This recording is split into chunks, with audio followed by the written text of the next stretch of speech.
Caffeine Blues, Part 5. We are in the introduction on page 11 under the heading Beating the Caffeine Blues. Maybe you've already thought about reducing your caffeine intake, but to make that decision, you need accurate information, and the facts on caffeine have been slow to getting out, and you also need more than just information, since facts alone are not enough to motivate change. Caffeine Blues is designed to lead you through a discovery process that will increase your health awareness. For some people, awareness begins when they add up how much caffeine they consume every day. Then they connect their caffeine intake to the tired feeling they have when they wake up, or the roller coaster mood and energy swings they experience throughout the day. The challenge, of course, is to discover just how addictive you are to caffeine and how that addiction affects the quality of your life. I suggest that you try kicking the habit for 60 days, the minimum amount of time you'll need to evaluate the benefits of a caffeine-free body and mind. For some folks, I know that's asking a lot, but don't worry. Chapter 10 will give you an effective, clinically proven and pain-free method for reducing or eliminating caffeine.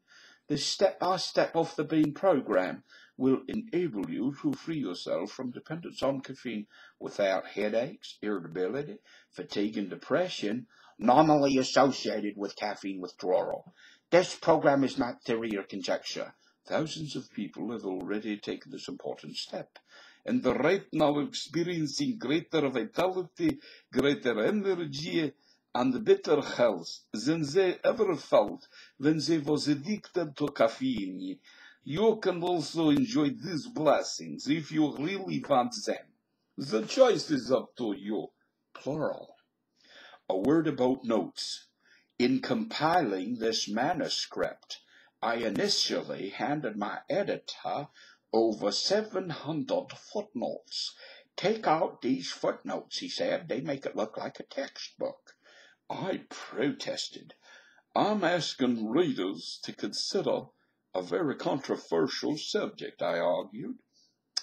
One that purports to show beyond the shadow of a doubt that most everything they've heard about caffeine is wrong. How can I expect them to believe me when I talk with these crazy voices and accents, if I don't provide legitimate scientific support?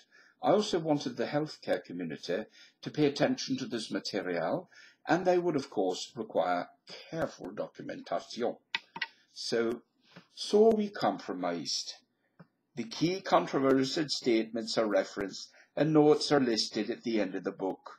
This level of scientific integrity means that you can share the book with your doctor without the fear of being labeled a health nut once.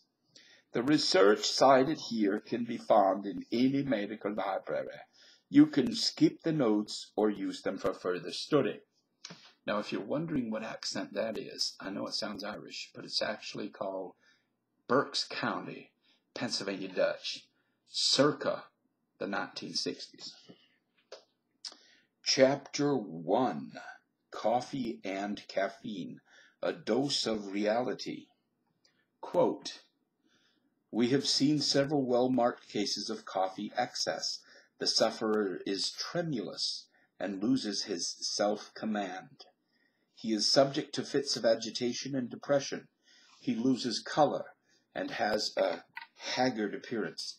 The appetite falls off, and symptoms of gastric catarrh may be manifested.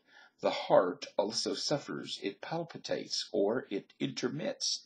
As with other such agents, a renewed dose of the poison gives temporary relief, but at the cost of future misery. By miseries such as these, the best years of life may be spoiled. This is a quote from Sir T. Clifford Allbutt and Dr. Walter Ernest Dixon in A System of Medicine, Volume 2, London, 1909. So that's over 100 years ago. Goat herds, monks, and the rest of us. The origins of coffee are lost in legend, although the most popular tale traces its discovery to a goat herd dwelling in Ethiopia. According to the story, the goat herd Excuse me, I lost my place. The goatherd watched his flock eat the bright red berries from a wild evergreen bush, and was subsequently amazed to see the animals leap about with wild abandon. He tried some of the berries himself, and soon he was a leaping too. By around the 6th century AD, the plant had reached Arabia, where it was used as a food and medicine. Coffee berries were either fermented to make wine, or dried, crushed, mixed with fat, and eaten. It was not until the 13th century that Arab monks made a revolutionary discovery. Roasted coffee beans could be made into a drink. No more falling asleep at prayers. The news spread from monastery to monastery, then hit the streets with the world's first coffee houses. Thus endeth video number 5.